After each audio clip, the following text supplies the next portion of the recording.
being where you are today? And what did you do to overcome that obstacle? Thanks, Alex. A great question, thank you. Two biggest obstacles for me were when I got started, I assume, right? When I was getting started to get to where I'm at today. Number one is believing that I can do that, so it's shifted my paradigm, if you will. And guys, I can tell you, I had several mentors in that area, and one of the guys that I follow still to this day is Bob Proctor. Highly recommend you check out his stuff if you want to. Your income can grow to the extent that you do. Okay, so the first thing we need to do is change your paradigm so that you focus on success instead of focused on all the crap that's going around you. That's number one. Number two is understanding how marketing works and how what people respond to. It's really understanding people. Every single dollar is going to come from people, right? So it's not necessarily the tactics or techniques of marketing, it's understanding who you're dealing with and understanding what people respond to, what people want, and really what makes people tick. So, because it's a people's business. Excellent, thank you very much, Vic. And Alex, that was a great question. Direct, you knew who you wanted to ask. Thank you for that. All right, next up, Raymond. Hi everyone, my name is Raymond Jordan. I'm your boy from Illinois, the champion for Better Tomorrows, and this is for Nicole, and if anyone else wants to go ahead and chime in. Nicole, yesterday you went ahead and spoke about tapping into your gifts and your strengths. What is something good that you can go ahead and do to go ahead and tap into those if you don't know what they are? Great question. Great question. So let me just repeat to make sure I heard you. You want to know, what does someone do to identify what their strengths are? I would say it's that thing that comes easy to you and natural.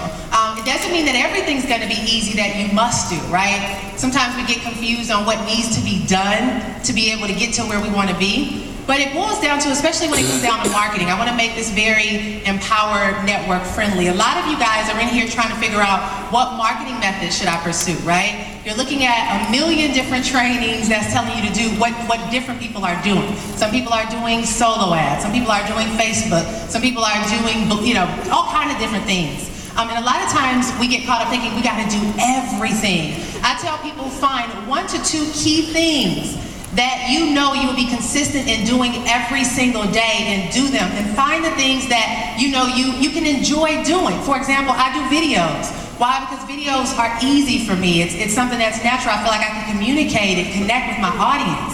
But I'm not a paid person I can't do paid traffic like Vic can do paid traffic yet. Now that I got Traffic X, I will be able to, right? If you want to learn paid traffic, get Traffic X. But the thing is I have to make sure that if I do anything that's income producing, and guys, remember that term, income producing, what's gonna make me money, I will do my video first and get that done. And if I wanna try something new, I'll do that afterwards, but making sure I stay consistent in that thing that's gonna continue to bring me my money. So how do you find what's your strengths? Well guys, you guys are brand new. So in the beginning, you don't know. So you try things, and you find that thing that you start feeling that you can relate to, is something that you feel confident in, and you do it consistently. Excellent. I'd like to also get a couple of thoughts from Lawrence and Tony on that, as far as uncovering your unique gifts. One really easy way to find out, because I didn't know, is when people tell you, you're really good at that. I don't understand how to do that. It's like, you're really good at calculating. It's like, no, I'm not. I just use a calculator. Like, no, you understand. Like, I didn't know until people kept telling me, you're really good at explaining that. I go, okay, maybe I'm good at that. I didn't know. I think one thing too that we shouldn't overlook is that a lot of times our greatest strengths are sort of hidden in what we perceive to be weaknesses. Like say for instance, if you're freaked out by the idea of shooting a video and talking to a lot of people, just your willingness to do that, you're going to automatically relate to people who are freaked out by doing videos and talking to a lot of people. You know, if you're a single mom and you've just come through a divorce and you've just got back on your feet, and you perceive that to be, it's what we call a damaging admission. Is a phrase that I learned from John Lavinia. I think it's a Dan Kennedyism actually. The idea of just being willing to be authentic, even about I mentioned this in the workshop. The reason Superman is such a great, enduring figure is he's not perfect.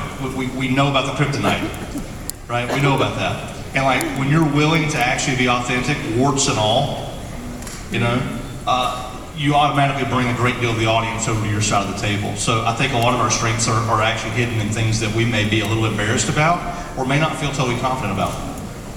Whose time is it? My time. Whose time is it? My time. All right, it's time for this section to get a question. Oh, there you go. All the way up top. Gosh, you guys are making me work for it. That's It's like a Phil Donahue impersonation you're doing there, brother. Thank you. Pretty good. All right. Well, my name is Austin Robertson from Kansas City. Respect down there in the middle for this morning. That was very awesome. Anyhow, I'm going to get to the question, Tracy. And I just want to know. For me, at first, I struggled with building a team, but now that I have a team, I struggle with telling them or helping them. When do I know that I have the right amount of experience to say, this is what you should do, and when to start helping them, pretty much is what I want to know. That's a good one. I would say that you have to believe that you already have that expertise. You know a little bit more than your team just purely by you being plugged in maybe a little bit longer than them possibly. So I think you need to have the mindset that you already have what you need to support them when the time comes. Now, in reference to when do you reach out or when do you help them, what I like to do is leverage the system. I like to leverage the system because if I don't leverage the system as much as I can, what will happen is that everyone's success depends on whether or not I get to physically have contact with them. And if your goal is to have 200,000 people in an organization or whatever, you can't start off doing something where you know you're not going to be able to end up that way. So I would say leverage the system a lot. When people say, oh, well, how do I do such and such? You need to be able to point them to the product in our suite that explains that. Wow. I think you probably need to get a little bit more clear on what we have. If you write them out, make a little summary of what each audio or video talks about, become more familiar, and then be able to be an expert pointer. Be an expert pointer. All right, everybody that's going to be an expert pointer, say aye. Aye. All right, we're going up top. Some walking music, please. Stand up, sir. I put a few people into my network, but most of them have fallen into the locked out phase or status. Who's the question for? The whole board. I don't care who answers it. Okay. But what's the best way when you have somebody who's kind of falling into the background to pull them back in? All right. That's a great question. Thank you. I'll start. Produce. Listen, I have tons of team members, and I'm sure they do too. I think we can all share on this. I've got tons of team members who were, following and doing everything proper. I have some people that even spoke on stage that have kind of fallen to the background for whatever reason. And I will tell you, the best thing that I can do as the leader is to keep going forward and to keep producing. Now, the way that our comp plan works is that if you actually have someone in that person's organization who you can grab hold of that follows you too and keeps producing, that person gets sandwiched in between success, right? Their commissions will start going up because the person that they sponsored is passing up commissions. And something magical happens, just like you just lost a commission thing, it's psychological. Same thing about, oh my goodness, my sponsor and people that I sponsor are doing well, I must suck right now, so let me get myself in gear. Anybody else on the panel want to address that? It's a big question. I'll just say, as much as I want my team to succeed and I want everybody to make it, I cannot want their success more than they want it for themselves. So what I can do is I can just be an example. I can speak my vision, I can continue to reinforce our vision, and people that resonate will resonate, people that don't. Just don't be attached to that one person on your team who just kind of goes to the wayside. Wow. Cool. All right, so everyone that is going to lead by example, say aye. Aye. All right, let's hit right over here. That was easy, that was like 4 steps. I should do that more. Good choice. Hey, my name is Greg Cooper. I'm from Utah. I spoke with Nicole Cooper, my sister from another mother, before. My question's for anybody who wants to answer it. I've already talked to Nicole, so I'd like to get the other people's perspective. you know, when you got negative people in your life, you know, if it's your parents or your brother or whatever, it's kind of easy to, you know, stay away from them. But how do you do when it's your spouse? Yeah. That's great. How do you, you know, kind of get them on the same side? Now, you should have been in the workshop yesterday. I actually addressed that because I've been married to my husband. We'll be hit 11 years, I think, next week. In the first 9, yes, excited. I'm glad we made it. Because the first 9, he didn't believe in what it was that I was doing. And someone gave me a piece of advice that helped me out a lot. He said, Nicole, you have to accept the fact that you are the visionary of your family. And he may not understand. And what I had to learn how to do was keep peace in my household. So there were certain things that I would let my spouse know that were important for him to know. If there were very critical things that impacted our household, but there were certain conversations I just was not going to have with him. I wouldn't talk to him about the business. I would not complain about what's going on in my business a round or two. Because even if they act like they don't care, they're eavesdropping on every conversation you have. And the most important thing is produce, because you have to make them believers. Yeah. I shared in the class yesterday, guys, most of us in here are the first of our generation, of a legacy of our history and our family to step out and do something different. We're a different generation. So we're stepping out into entrepreneurship, we're stepping out into believing that we can be millionaires. We got people breaking millionaire in 2 years and 3 months. Right? We're empowered. And so most people's fears come from their insecurities and their inabilities to do something. So what happens is you're creating creating a level of belief through your production, because as the visionary, what you do and what you create will turn them around and make them believers. Because I was sitting in San Diego in the top 25 meeting after going through postpartum depression, might I add, and somehow made it on that list, and my husband was in there with me, he had a chance to look in the eyes of Dave Sharp and say, is this real?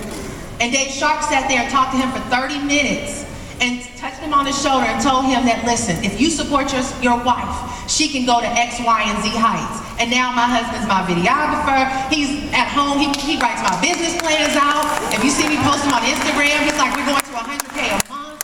You know, they'll become your biggest supporter if you take the action and make them believers without arguing with them about why they should believe.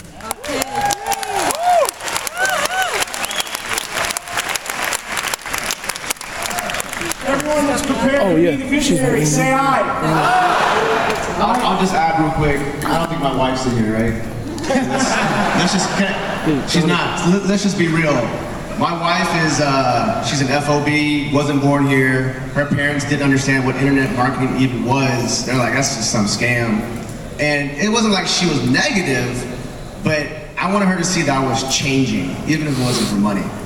And you can't really tell somebody, hey, I'm changing. You gotta see it, right? I can't tell my dad, you know, I'm okay. You know, he's gotta see you be okay. And so you took the event, and they see you be okay. The proof is in the pudding. So one way was to get my wife to see that we're producing, number one, internally through me, through our relationship. Number two, make the bank statement just say it don't lie. It doesn't lie. All right, let's get it out. All right, I'm over here. Right over there, sir.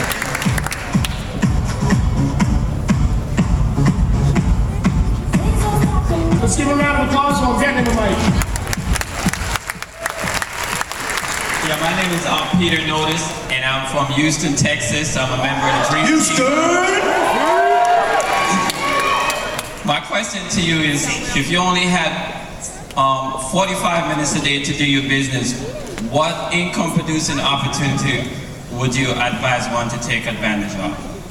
I would say real quick, get traffic and send some emails. Woo. I concur. I agree. I would say at least on the first day of the 45 minutes, at least identify who you're going to be talking to and what message you're going to be sharing with them. Then you can create a page to send traffic to.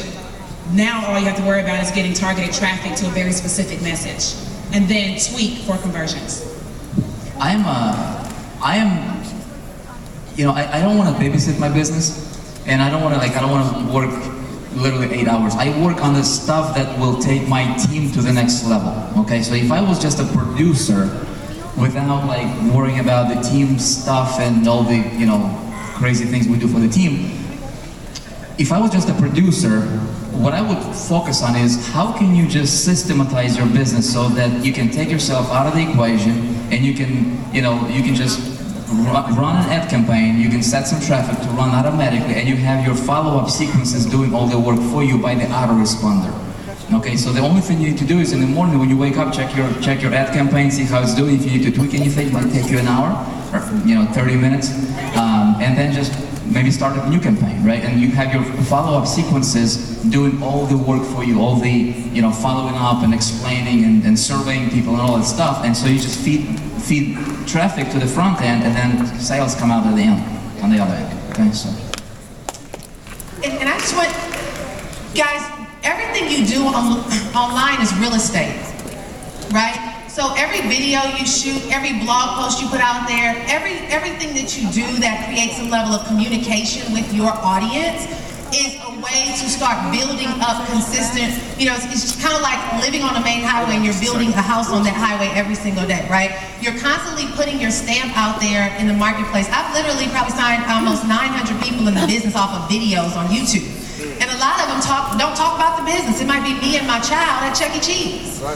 But because people are watching and seeing what you're doing and you have an opportunity to connect with someone new, it gives you a chance to start constantly having people find you and they find you're funny. Like we're talking about the autoresponder messages and the lead capture pages. So do something every day, guys, to make sure you make a connection. And one of the things that I've done is I set a goal to have X amount of new people on my list every day. Right? You all have Aweber or GetResponse or something. You want to go and check that daily, see how many new leads are you getting, and start getting familiar with what you need to do to convert those leads, and now you'll get to the point where you can start putting money in the bank.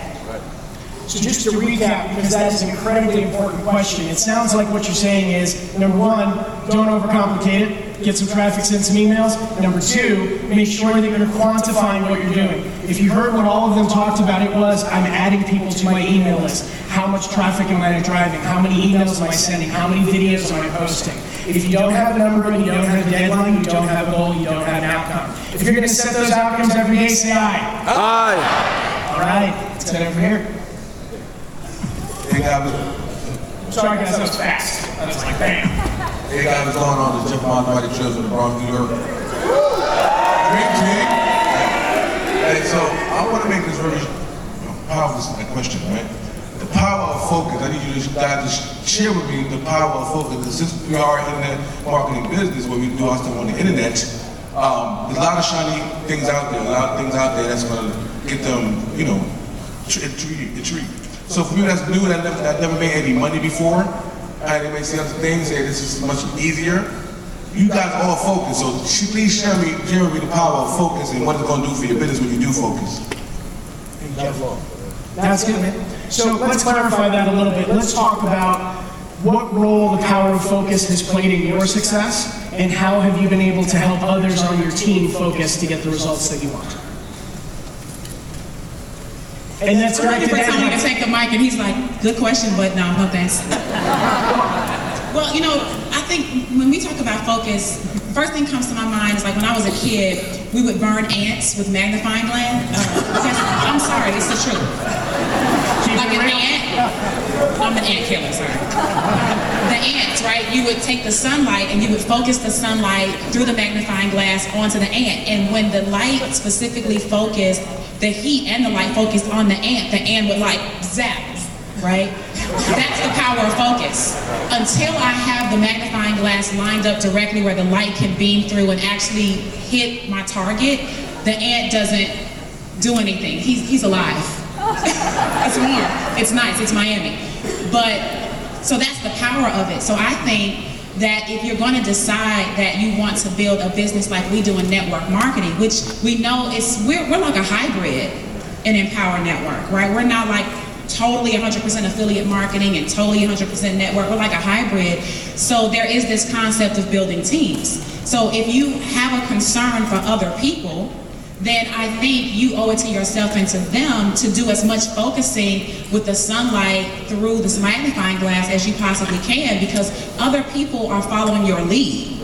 And if you say that you want to help people, you don't help them by you being unfocused, and then